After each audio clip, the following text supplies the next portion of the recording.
final plenary speaker is Paul Wapner from American University. And I first heard Paul's name, well, I may have heard it before, but last spring at Amherst College, there was a gathering of the first meeting of the Association for Contemplative Mind in Higher Education. And there were about 100 academics who came to that meeting. And Paul Wapner's name was mentioned several times as somebody who was focusing on trying to get some energy behind the environmental issues and mindfulness at the university level, and recently did a webinar. Is that right? On that topic. So he was highly recommended as a presenter for today, and when I did a little research on it, I discovered that Paul and I came from the same hometown. And when I did a little more research, I found out that we had the same mindfulness practice, and that we have a common friend who connects us with that practice. So it was a very small world. So when I went back to Maryland, I had a chance to have breakfast with him at Mark's Kitchen. So it's kind of our home feeding ground. So Paul is doing many things at American University, and American University may, in fact, we're hoping, and it's looking pretty good, be the host of our 4th annual conference. So next year, Washington, D.C., hopefully at American University, and we hope that some of you will travel down there. We know that most people come to the local areas conferences, so we want to move it around so that people have opportunities to come to their own area. But how many of you have been to all 3 of the East Coast? Would you raise your hand if you've been to all 3? And how many of you, this is your second one of the 3? Okay, so people are traveling. And in the meantime, before it gets back to Boston, we certainly hope that many of you will be in touch with each other and organize different kinds of events in the Boston area. We in Vermont and New Hampshire, southern Vermont and New Hampshire, have been getting together at Keene State, both professors and counselors and others interested in mindfulness from time to talk about our own work and how we can support each other. So it's a great thing to make these contacts with other people from your own area. Canada's a little large, but Boston, there are many of you are from Boston and could really support each other in a wonderful way. So anyway, well, that took me away from Paul. Paul, please come up and share with us. Thank you.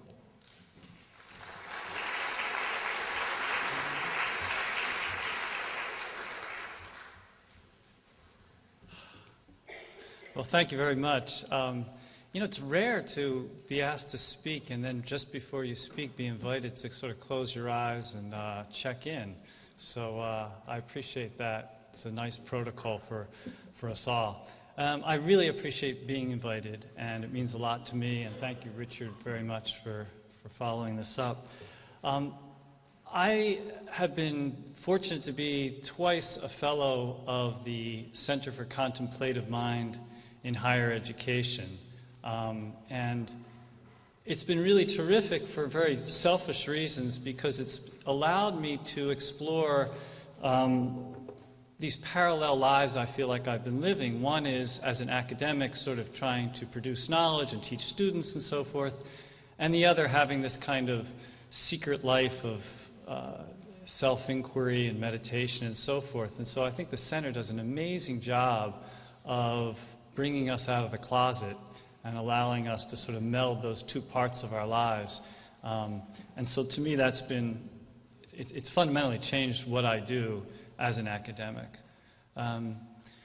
What I'm particularly drawn to by the center's work is this reminder that universities grew out of monasteries, and that there was a time when people left their family life, left commercial life, left the kind of imperatives of day-to-day, and were offered the chance to go and think about the meaning of life and to spend sustained time sort of checking themselves out and so forth. And I would say that we've come a long way. I mean, were good reasons why universities came out of monasteries, but there may not be good reasons why we left so quickly and went so far. Today, at least in my university, there's a sense of professionalism, a sense of corporate sponsorship. I have a new provost who's forcing us to get grants and to keep moving and keep producing. And it doesn't actually matter what you produce as long as you produce a lot of it. And so I think that this invitation to think about contemplation in a university is really important to resuscitate that kind of monastic, at least quality of mind. So I want to talk today about where I've taken this a little bit, and I want to talk about it in two ways. I want to talk briefly about two classes that I teach, and then I want to talk generally about some research that I'm doing and how contemplation has been informing that. So let me talk a tiny bit about these courses. I teach a course, I'm going to teach it again in the fall, called Contemplation and Political Change. And the course kind of, its point of departure is an essay that Kessler wrote a number of years ago called The Yogi and the Commissar. And in that essay, Kessler was thinking about what is real change? What is genuine change in the world? And he used this model to suggest, on the one hand, the commissar was we tend to forget, right, but it was the Soviet model of change. It can come by changing structures. We can change the way people sit. We can change the way they work. We can change the way they interact with each other. And we can force them to literally live in new institutions, and that will be real change. And Kessler compared that to, though, the yogi, who was the person who wasn't necessarily interested in changing outward structures, but was more focused on internal life, with the assumption that if I could, as he put it, burn off the conditions of my life, then that would be significant change. So the course basically focuses on that question. What is genuine change, and how do we pursue it? And I think it's a really, and in my school, I should say that I teach in a school of international service, my students are really keen on sort of political change. They want to go out and change the world, and they want you to tell them where the levers of power are so they can flip the switch and the world would be a better place. Incredibly important question. But the course sort of focuses on that switch, in fact, may be as much inside as it is outside.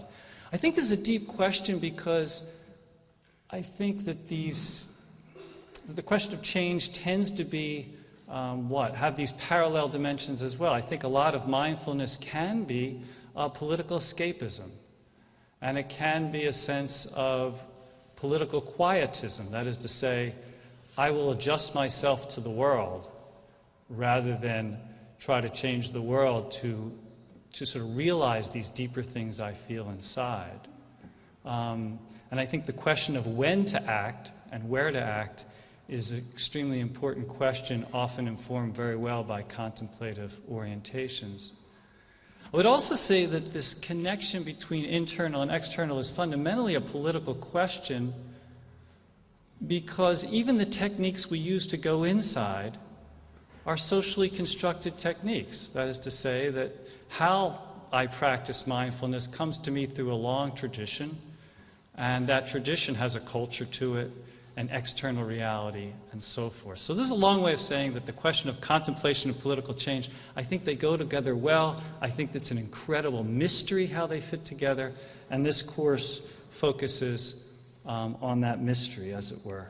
It suggests that there's an internal part to political change, and there's an external part to internal change. And the course looks at theories and personalities of Martin Luther King and Gandhi and Thoreau and so forth, trying to figure out how they pulled this together. The second course that I do is a course called Contemplative Sustainable Design. And this is probably the most selfish class I teach, because I get to go up into the mountains of northern New Mexico for 3 weeks with students. And we live in an absolutely gorgeous place. And we do a couple things. We build structures. We build straw bale, solar-powered structures. We talk about world environmental politics. And we do lots of practice.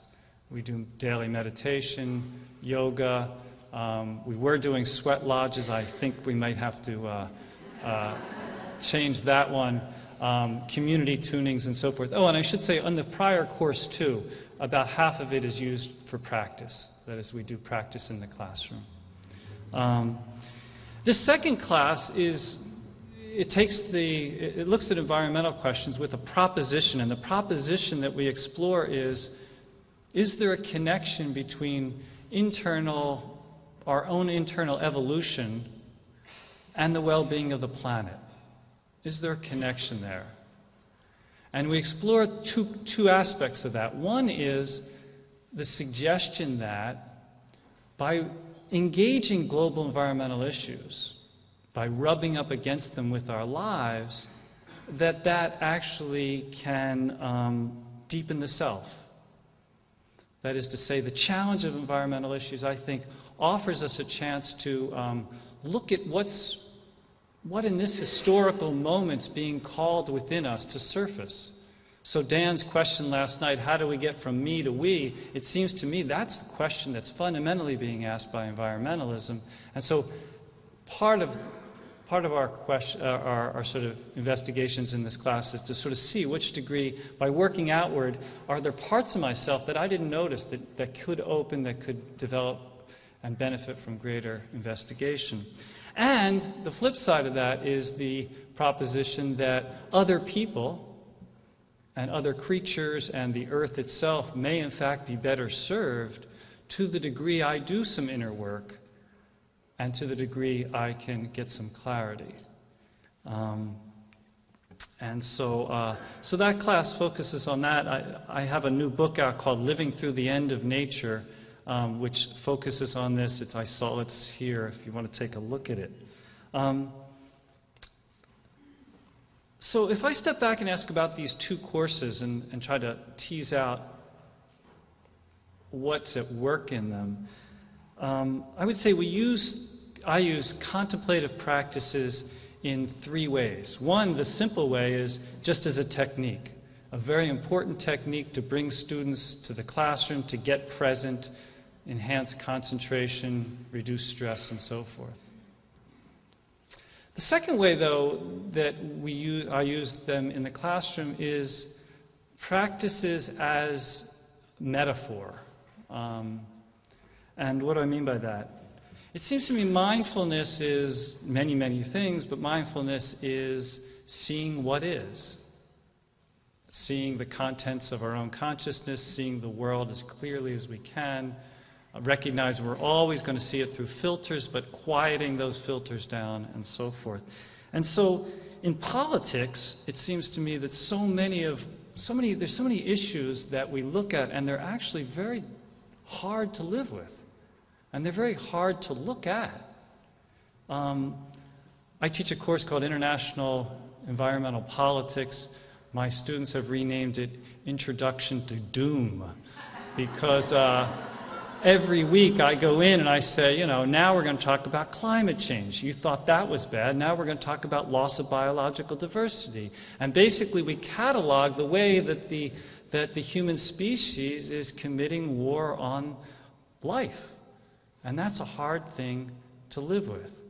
So we use contemplative practices really to sort of, instead of doing this in politics, to turn the head and to turn the gaze and to try to look at these challenging issues with insight and with a kind of penetrating gaze, as it were.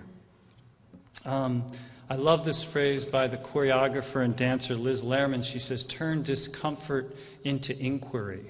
And that's what we use contemplative practices to try to do.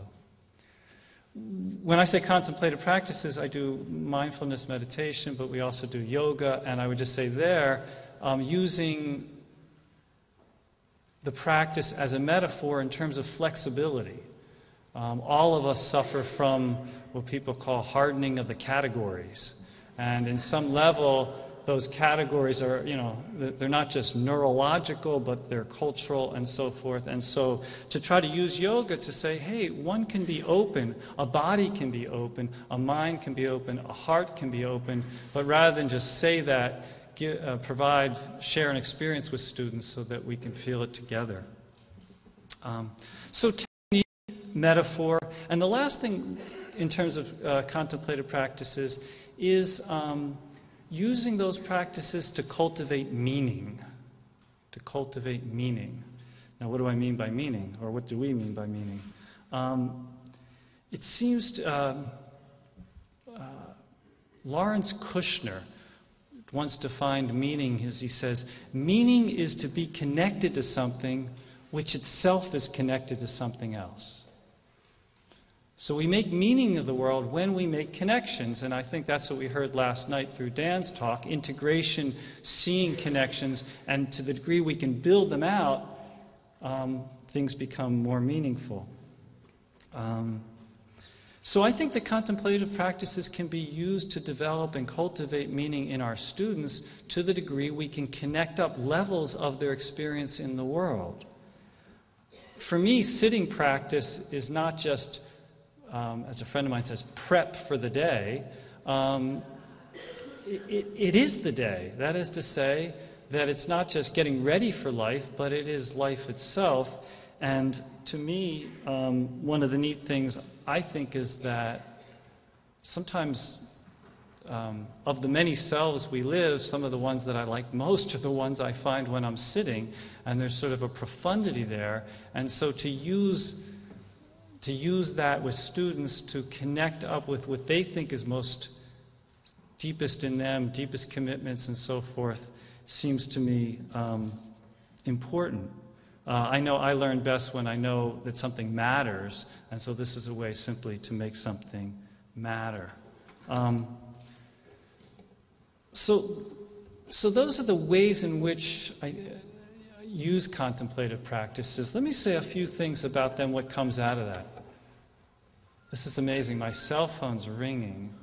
I'm tempted to put it on speaker, and but I think I'll turn it off.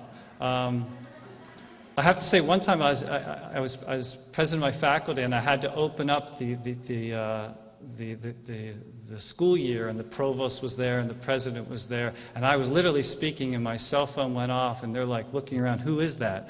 And it was me. So I guess I would say maybe turn your phones on, and then we'll hear a symphony. Okay, so let me step back and say, so what are a couple of themes that came out of this experience? One is that I really do believe, at least what I do in politics, teaching about environmental issues, that cultivating sustainable practices is as important as cultivating sustainable orientations. Our students are going through, all of us are living in extremely complex times. And when we focus on any issue, whether it's war, injustice, global poverty, or whatever, these are things that it seems to me, if that part of our brain is just that kind of fight and flight element, I think we can do better. And so one of the themes that comes out is that we sort of cultivate a place to go that we can get some perspective on these issues. A second thing, a theme, and this won't be news to anybody here, but the message to be present. It's still a profound message. It's still a profound message to our students, I think, that to be here now is like, wow, that's an agenda. It's a lifetime agenda, and that's kind of rewarding. A third theme, I'm not going to talk to, I have only two more themes here. That a third theme for me, has been that one can work for change and give up the fruits, though, of one's actions. And what I mean by that is that environmental issues, many issues, but environmental issues specifically, they're not puzzles in search of solutions, that we've got kind of a problem here and we just need the solution set. Humanity's been wrestling, trying to figure out how to live ecologically sound lives since we started walking, really. There's research that goes back to ancient Mesopotamia showing that the first farmers used forms of agriculture that led to the salinization of the land that, luckily there weren't many of us around, they could just move on, but that pattern has been going on for centuries. It's a perennial challenge. And so when something's a perennial challenge, it seems to me it makes lots of sense to invest ourselves fully in trying to advance well-being. But if to the degree we get hung up on the outcome of my efforts, that can be a prescription for burnout. It can be a prescription for projecting on the world certain political attitudes that may be less useful. And finally, the theme that we need to go inside and outside for sustenance and political change. That is to say that there's a certain notion sometimes you hear that if I can just get my act together, when I'll work on getting myself together, and when I'm clear and sort of more enlightened, then I'll go out and help the world. We're going to be waiting a long time. It strikes me that lots of broken people have done amazing things on this planet to advance social well-being, and I would argue that, in fact, in doing that, in helping others, and trying to, even in our own broken ways, we deepen our internal life as well. And so the theme that's come out of these courses anyway, is that both and all and, always up, as it were. Let me finish by talking a little bit about the limitations, though, of this. The limitations, that is to say, of bringing contemplative practices to the classroom and introducing this stuff. First is that these practices aren't easy. Vipassana is, it's not, we saw on the film trying to bring fourth graders, I thought that was great, a sort of close your eyes and so forth. It's hard enough to close our eyes. I did this thing last week in my class. I gave each student a raisin, and I asked them to close their eyes and just mindfully chew the raisin. And I did it for one small reason. I just want to say, hey, there's a world inside there. And these are hard practices, so to me, a limitation is to not expect quick results in the classroom. I teach a class, we meet once a week for 14 weeks. I say, yeah, you should have a home practice, but most students don't.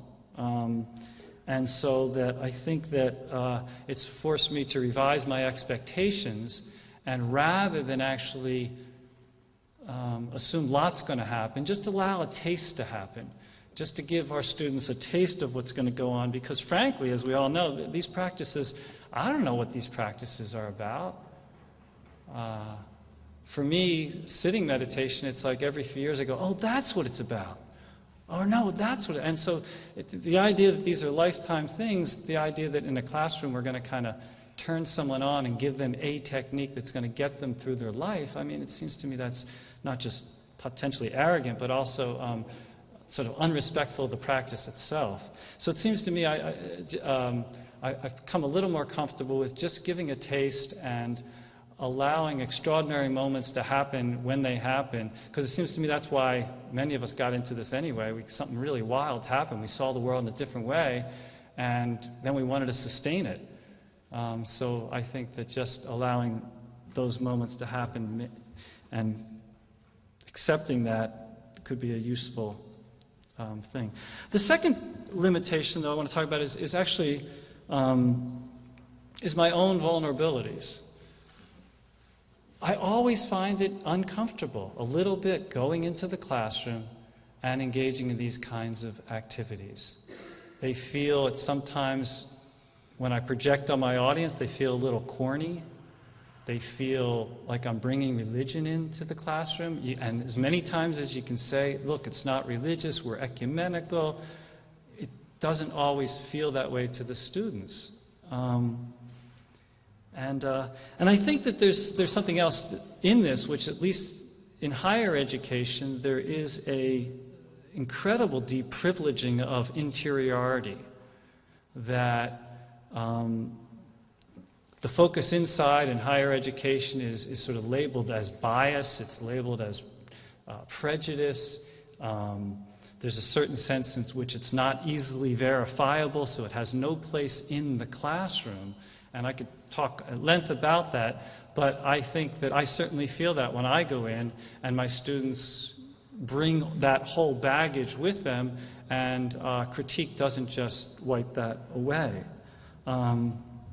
So I think it's scary to do this. And one time when I was teaching, it really happened in a big way. I was up at this place called the Lama Foundation, which is in northern New Mexico, teaching this course, and we were sleeping in tents, and it wasn't, for some students it wasn't that comfortable. We were meditating, we were doing yoga. They were far away from anywhere that they were comfortable.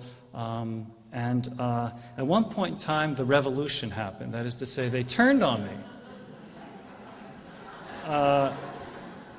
And they should have turned on me, but I taught it for a number of years. But this was the third year. The first 2 years, it was like magic. And the third year, they said, "We don't like this. And we feel like you're forcing us to do things that, we don't want to do." And what happened was, I thought to myself, they're right. And I went into this tailspin of doubt. Maybe this is all wrong. Maybe I should be focusing on the more rational part of this, and so forth. And I also thought, I work so hard. They don't appreciate it. Look at the syllabus. So I was really actually kind of hurt, frankly. And but what was really neat, though, is that it was a great learning, because it got me to ask, what am I doing here? And more importantly, what is education? What am I really trying to do? And I noticed that part of it was I was trying to please them. I was trying to be the person who could sort of turn them on to something really cool.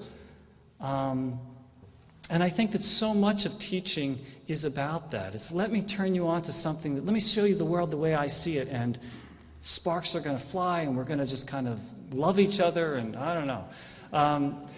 And I think that so much of teaching also has a performance dimension to it. As teachers, we're in the room, and I think we have an implicit theory that if they like us, they're really going to learn.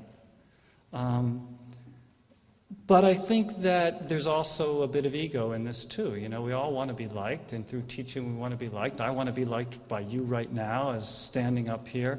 And I think that that's unavoidable. But when this happened at Lama, it really made me question that. And I really had to then turn discomfort into inquiry. And what I'm hoping it keeps doing to me is keep reminding me to keep learning, to simply put things out there and let the chips fall where they will, and not to try to make people happy per se in teaching, but to teach what I think is most relevant and let the world and individuals take that and see where the chips fall for them, and not necessarily worry about how it's all going to add up, something that I've had a hard time doing. This is a long way of saying that I think that, to me, the invitation to use these practices have been an invitation really to get real for me as a teacher. And I think there's been a few occasions in my classroom where I've been called to be more real than others. I had an Indian student a number of years ago who came to me. I was teaching a graduate seminar, and he came to me and he says, Professor Wapner, he says, my family is paying, and I can't remember the number, he said, X number of rupees an hour for me to be here. And they've mortgaged, my family's savings to send me to college here, to send me to graduate school. They said, I don't want to sit in a classroom and listen to my colleagues. I want you to tell me the truth. Well, that was a real big moment. And then I gave the whole lecture about how in a seminar it's important to, and I believed it. I mean, I do believe in a seminar it's important to hear oneself speak and to hear others and so forth. But it was a real call to okay, what's really going on here? And I think that to me,